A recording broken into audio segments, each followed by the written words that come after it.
اس لیے نبی مہربان صلی اللہ تعالی علیہ وسلم نے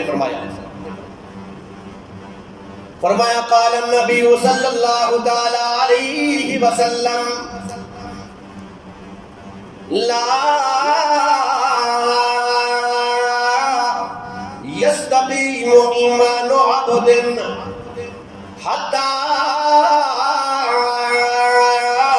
يستقيم قلبه. فرمایا سن لو کائنات والو، کسی بندے کا ایمان سیدھا نہیں ہو سکتا، کسی بندے کا ایمان مستقیم نہیں ہو سکتا حتی یستقیم قلبہ، یہاں تک کہ اس کا دل ٹھیک نہ ہو. دل ٹھیک نہ ہو. اب کیسے پتہ چلے گا کہ دل ٹھیک ہے، صحیح کام کر رہا ہے؟ کیونکہ دل پردوں کے اندر موجود ہے، کسی کو پتہ نہیں ہے دل کے اندر کیا چل رہا ہے، کسی کو پتہ نہیں. تو نبی مہربان صلی اللہ تعالی علیہ وسلم نے دوسری نشانی بتلائی ہے. فرمایا لا یستقیم قلبہ حتی یستقیم لسانہ. فرمایا دل ٹھیک نہیں ہو سکتا اس وقت تک جب تک زبان ٹھیک نہ ہو. تو گویا پتہ چلا نبی مہربان صلی اللہ علیہ وسلم کے فرامین عالیہ سے پتہ چلا کہ زبان ٹھیک ہے تو دل ٹھیک ہو جاتا ہے. جب دل ٹھیک ہو تو آنے والا ایمان بھی ٹھیک ہوتا ہے. کیوں؟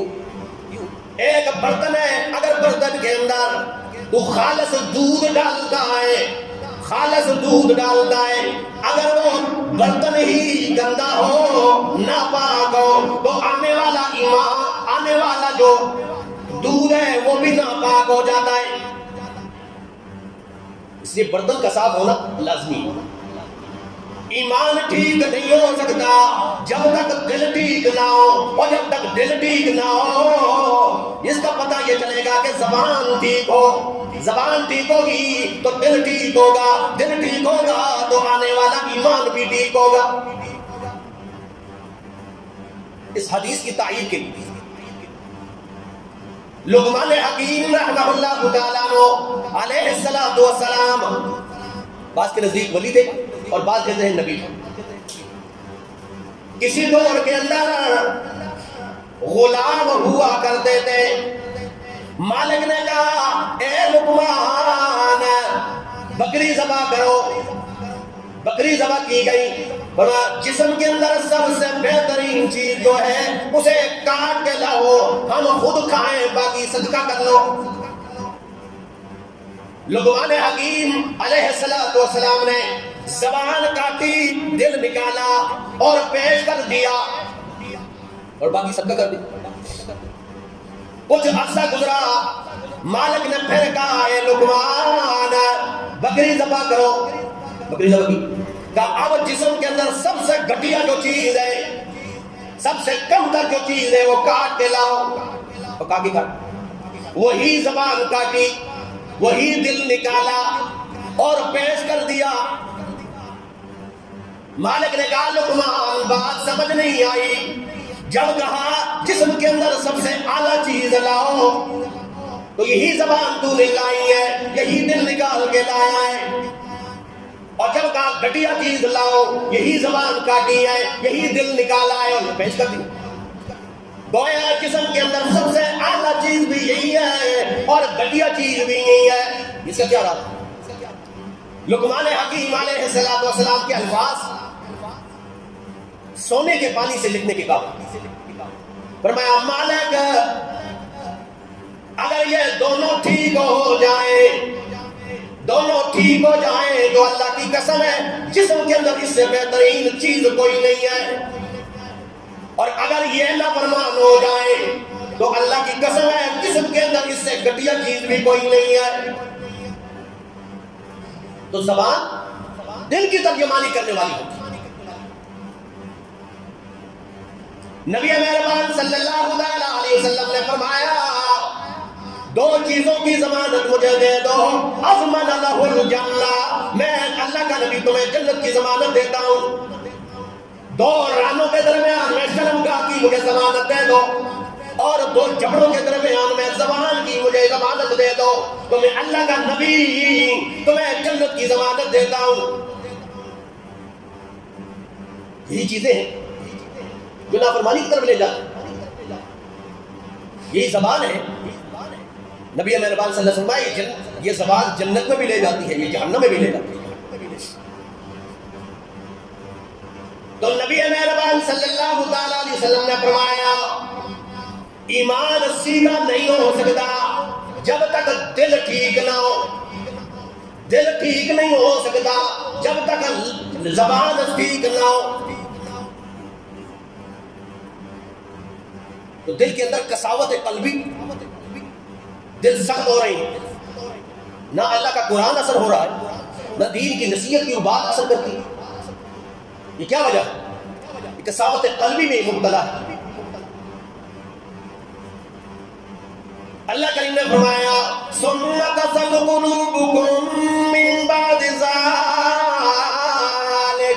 فهي كالحجارة او اشد قسوة، پھر ان کے دل سخت ہو گئے، اتنے سخت ہو گئے کہ پتھروں سے بھی زیادہ سخت ہو گئے۔ یہ اللہ نے کہا بیان کیا؟ سورہ بقرہ کے اندر فرمایا،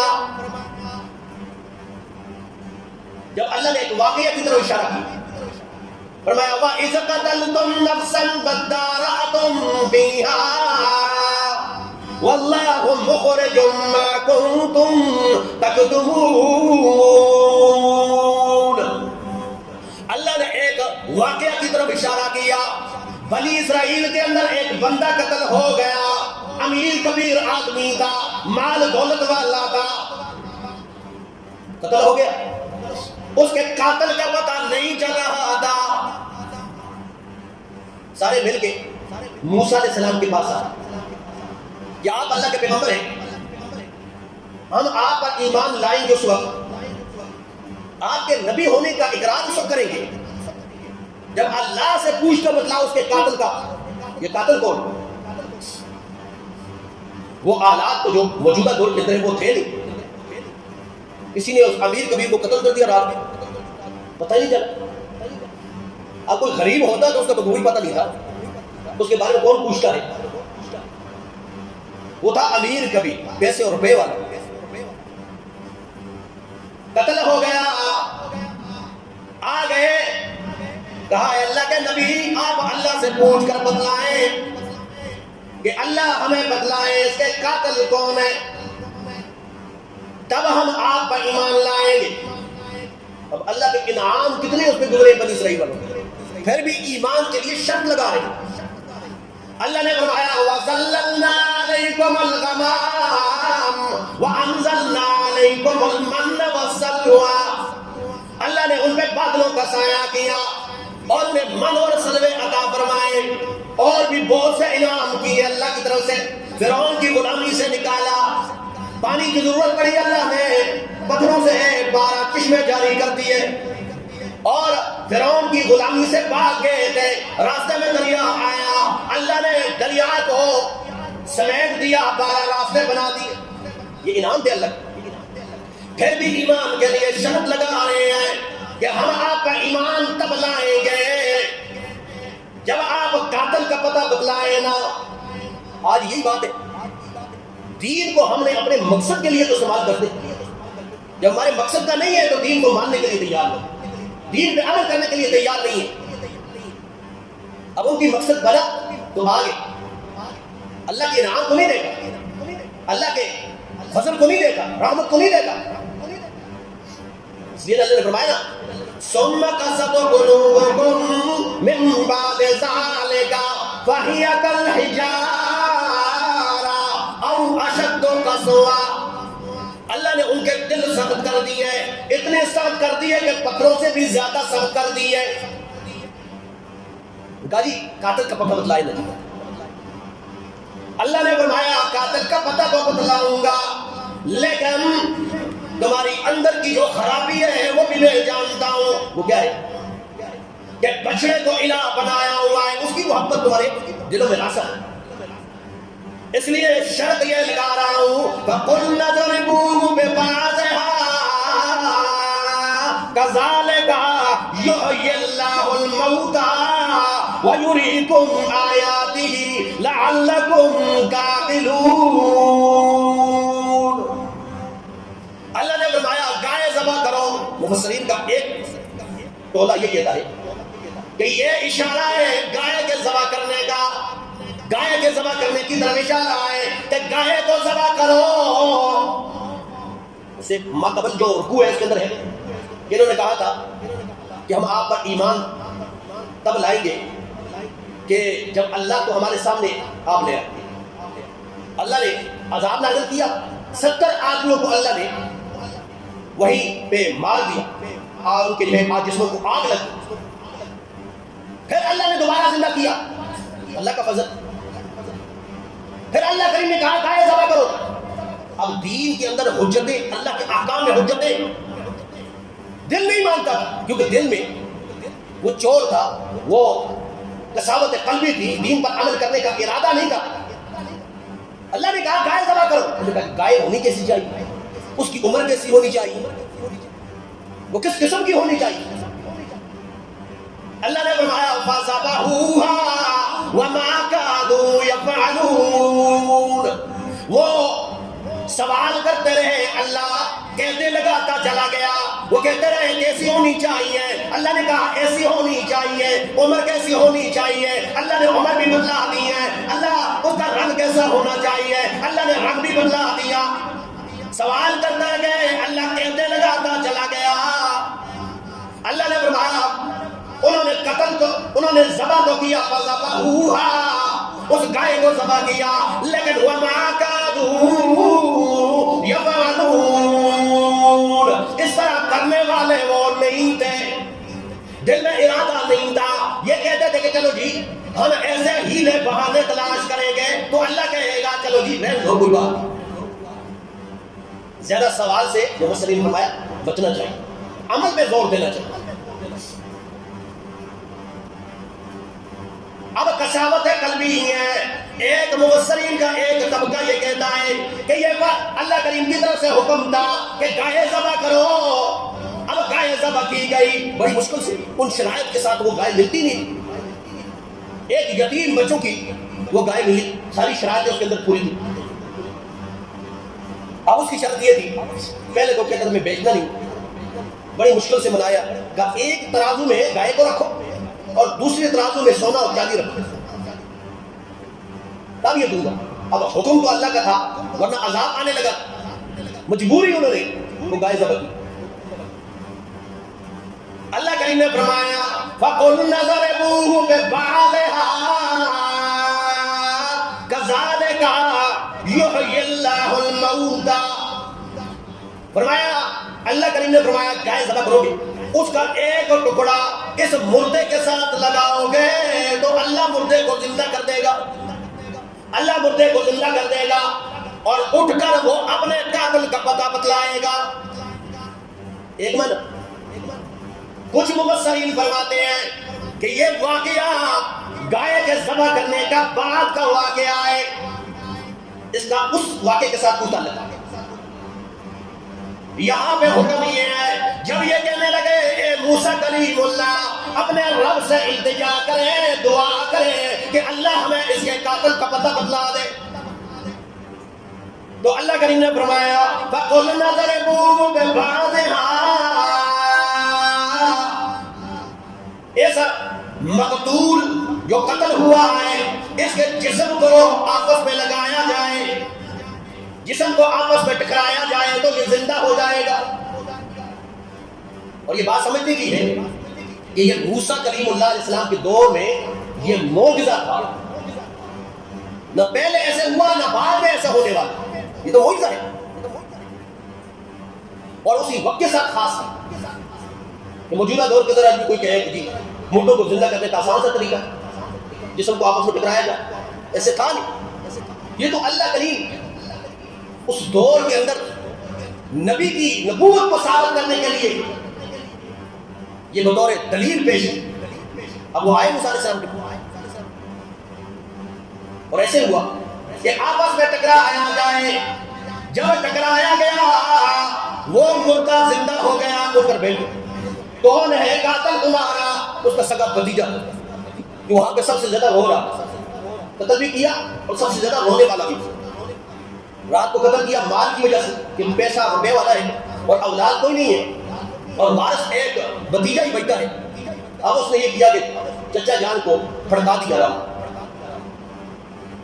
اب اس نے قاتل کا پتہ بتلایا اور اس کے بعد مار گیا. اللہ کریم فرماتے ہیں کذالک یحیی اللہ الموتى, اللہ اسی طرح زندہ کرتے ہیں مردوں کو, اسی طرح زندہ کرتے ہیں مردوں کو. اللہ کے اختیار میں ہے, اللہ کی طاقت ہے, اللہ کی قوت ہے, اللہ کے اختیار میں ہے. اللہ کر سکتا, یہ اللہ کی قدرت ہے. جیسے عام طور پر مردے زندہ ہونا یہ اللہ کا قانون نہیں ہے, قانون نہیں ہے, قدرت ہے کہ کبھی زندہ کر لے. اللہ نے کیا 70 آدمی کوئی دور پہ لے گئے موسیٰ کلیم اللہ علیہ السلام اور اپنی نبوت کے دلیل کے لیے کہ اللہ سے کلام کریں گے تو اللہ ان سے کہے گا کہ مان لو میرا نبی ہے, مان لو یہ تورات ہے, یہ کتاب ہم دینے لگے, اس پہ عمل کرو. اب وہاں پہ جب اللہ نے ان سے کلام کیا انہوں نے کہا جی ہمیں کیسا پتہ چلے گا کس راہ میں سے آواز آ رہی ہے؟ لن نؤمن لک, ہم ہرگز ایمان نہیں لائیں گے حتی نر اللہ جہرا, یہاں تک کہ اللہ کو ہم سامنے نہ دیکھ لیں. اللہ سامنے آئے نا, پردوں کو ہٹا کے ہمیں کہے نا مان لو یہ میرا موسیٰ کلیم اللہ ہے.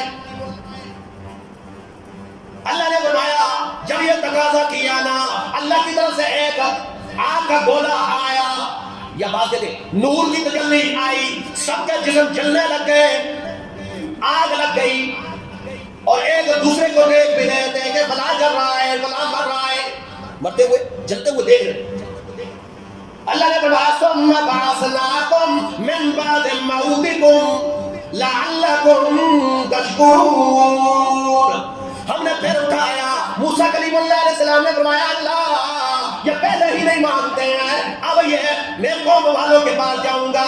یہ تو قوم کے بڑے بڑے سردار تھے 70 آدمی, اب تو بالکل نہیں مانے. اللہ نے فرمایا ہم نے دوبارہ زندہ کیا, دوبارہ زندہ. یہ تو اللہ کے اختیار ہے.